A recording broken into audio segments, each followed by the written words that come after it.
I've got a question for you. What is the original honey trap?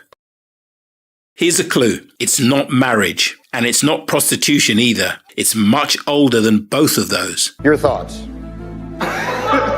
What? Nobody knows why liars lie. In this video, you'll discover why MGTOW is actually a response to the millions of men whose lives have been ruined because they fell for the ultimate honey trap and didn't realize it until their lives were totally and utterly fucked. No!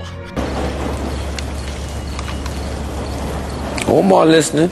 The blue pill world just doesn't understand why MGTOW exists. It is a fucking surprise. Because for the blue pill world, infected as it is by the female supremacist ideology we call feminism, women are perfect, irresistible goddess queen prizes that any self-respecting quote-unquote real man would give his left nut just for the potential to have the opportunity for her to consider maybe possibly allowing him to spend all his money on her at a Ponzi 5-star restaurant where he's forced to listen to an endless brain-frying, soul-destroying tirade of narcissistic, self-absorbed, main character syndrome, Disney princess entitlement and misandry, only for the date to end in her air-kissing him while she hops in an Uber to go get smashed by the Chad who's never spent a single red cent on her. Let me ask you something. If the rule you followed brought you to this, of what use was the rule? And nowhere is the big lie of why MGTOW exists more obvious than in the big lie of marriage. Don't be butthurt. You did it to yourself. Okay. Now, there are tons of videos on YouTube that explain in perfectly logical and rational terms why getting married for a man in the West is like playing Russian roulette with 3 of the 6 chambers being loaded. Whoa. Hey, are you insane? Given that 50% of marriages end in divorce, 80% of those divorces being filed by women. This is bullshit. And 100% of men whose wives divorce them get brutally divorce raped, financially devastated, and almost always lose custody of their children. This is the bullshit of all bullshit, you scumbag. But even with all the data, there are still men that want to get married. That's crazy. For example, a 2022 YouGov survey found that 38% of unwed men want to get married. That's crazy. Now, these men are not ignorant of the divorce statistics. And even more than that, most of them know at least one other man that's had their life ruined by divorce. Often it's their own father. That's crazy. Yet 38% still want to get married. Are you out of your goddamn mind? What is going on? Simple. These men are falling for blue-pilled society's biggest lie of all. The gynocracy's most effective man trap. Our female supremacist culture's most effective tool for trapping a man into lifelong indentured servitude to a woman who treats him exactly like a feudal lord would treat a vassal. No. Yes, you did. Yes, you did. Oh, no.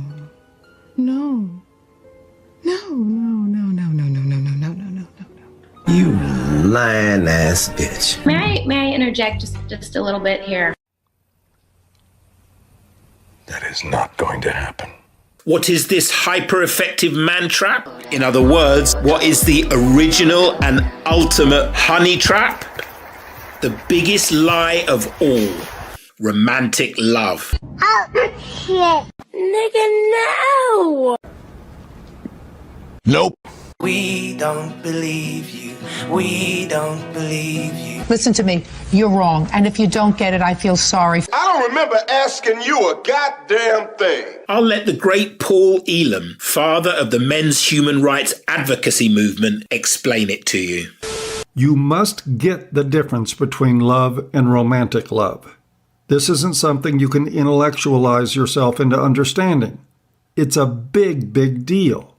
So important you are well advised to spend a good deal of time thinking about it and challenging yourself to force your expectations to be consistent with reality. Romantic love, the kind that Western humans have been steeped in for nearly 1,000 years, is a gynocentric cancer that you've been afflicted with since your days in the womb.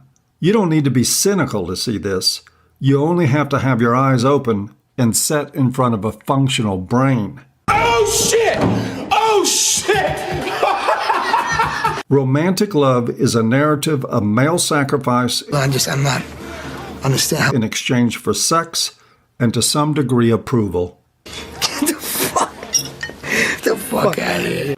It is likely based on and driven by the state of infatuation, a naturally occurring form of psychosis that serves human reproduction. Can you say that again? Just the way you said it. Infatuation. A naturally occurring form of psychosis that serves human reproduction. That's the way you want to put it. I don't have some way to put it. That's the way it is. Romantic love takes the temporary insanity of gut-churning, passionately hot, and mindlessly sacrificial love and turns it into a mandate for men to maintain that in perpetuity for the benefit of a woman. A beta male sitting there giant.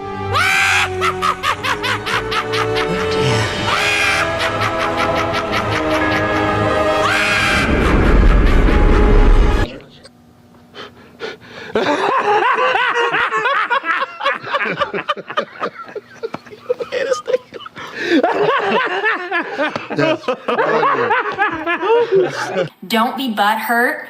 You did it to yourself.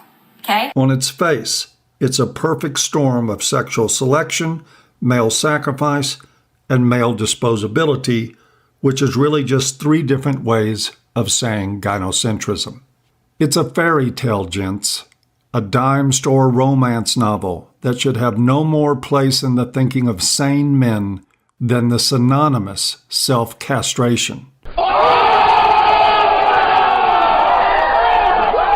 It's the "you complete me" Jerry Maguire bullshit fantasy of love that leaves men burdened with the ongoing task of making women feel like the center of the universe.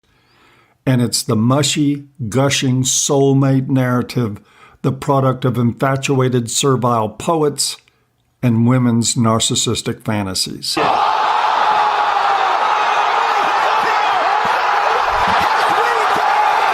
It's a version of love that simply cannot be maintained, and it will devour anyone who tries.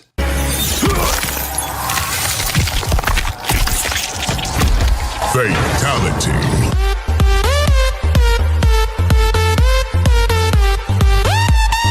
When you think about just how wacko romantic love is, it casts a funny but illuminating light on how some Westerners look condescendingly at arranged marriages.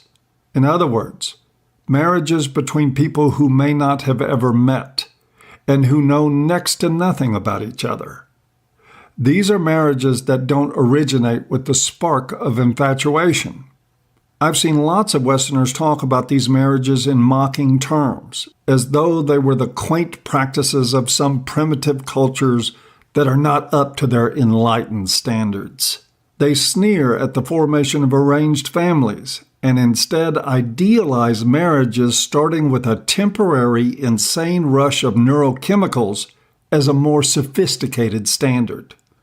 Oh yes, courtship, wooing, wining and dining women. How totally cosmopolitan.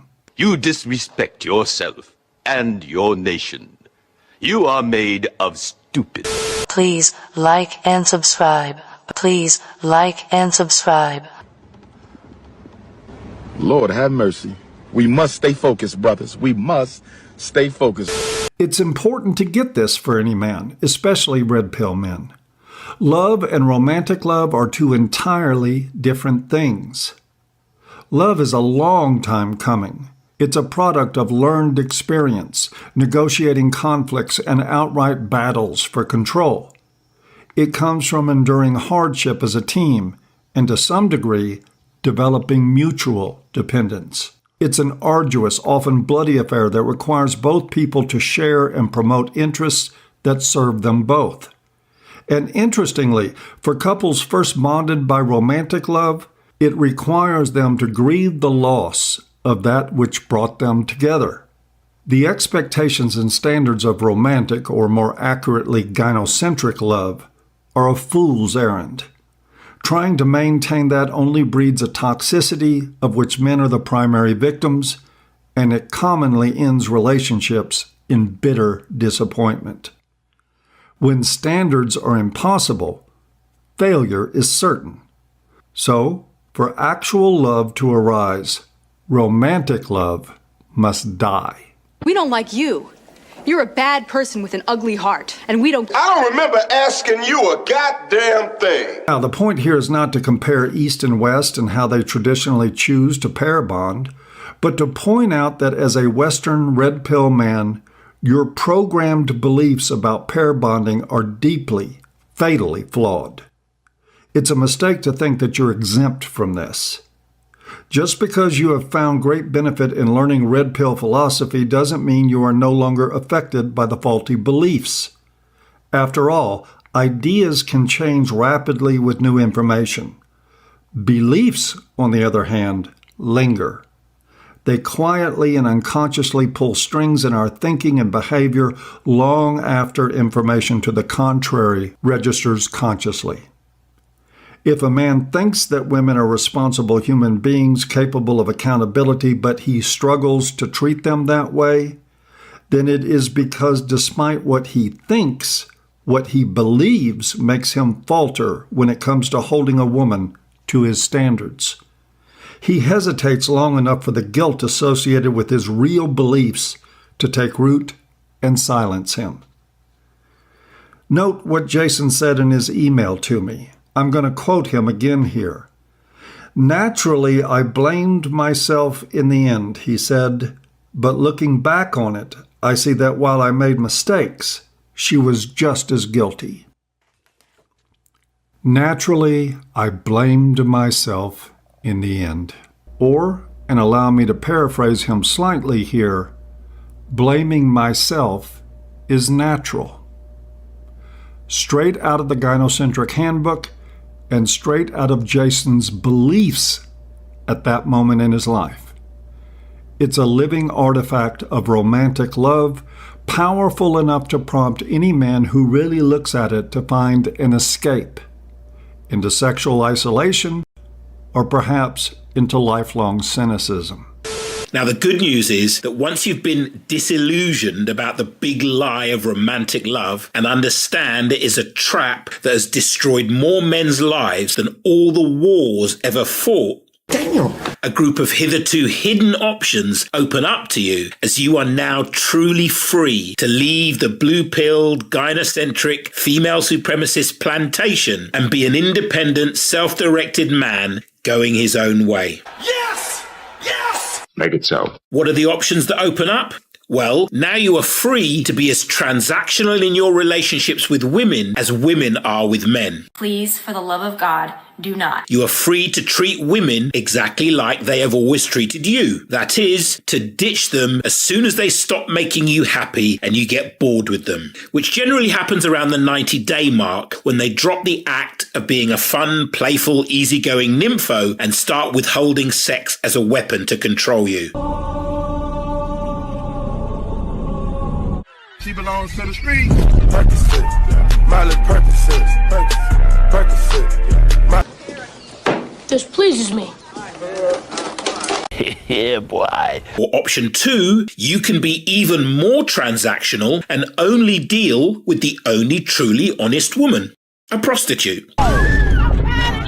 He needs some milk. Who is at least honest about the cost of spending time with her and will most definitely Leave me alone, please leave me alone. Leave me alone, please leave me alone.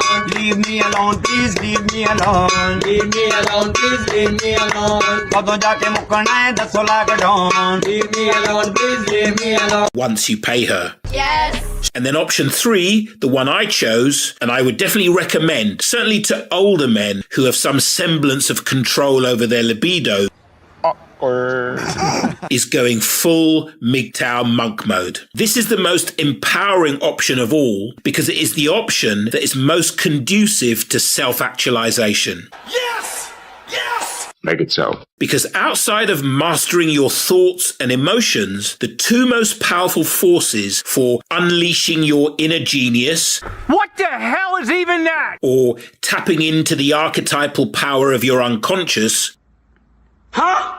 or realizing your true nature as consciousness itself, or re-establishing the full connection with your soul that you lost in childhood, What the fuck are you talking about? or self-actualization, because they all mean the same thing. Oh, I see. That is, maximizing and fulfilling your unique potential. The two most powerful forces for doing that are the interior silence gained from solitude, aka inner peace,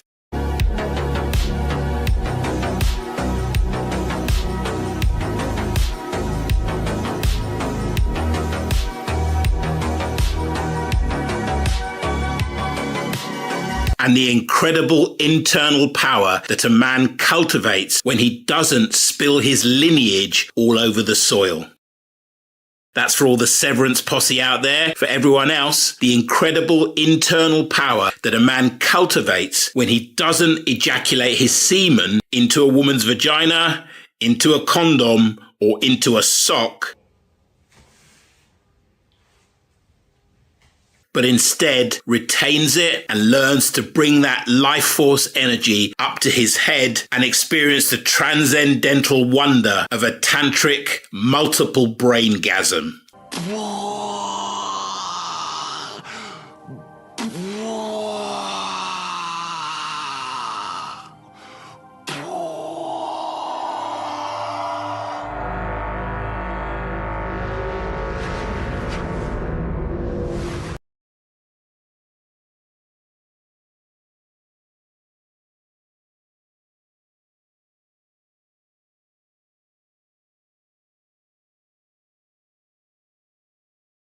This is the secret that Shaolin monks, Taoist monks, Buddhist monks, Vedantan monks, and Christian monks have known for thousands of years. And it is the secret of every self-mastered man or enlightened being in history. Oh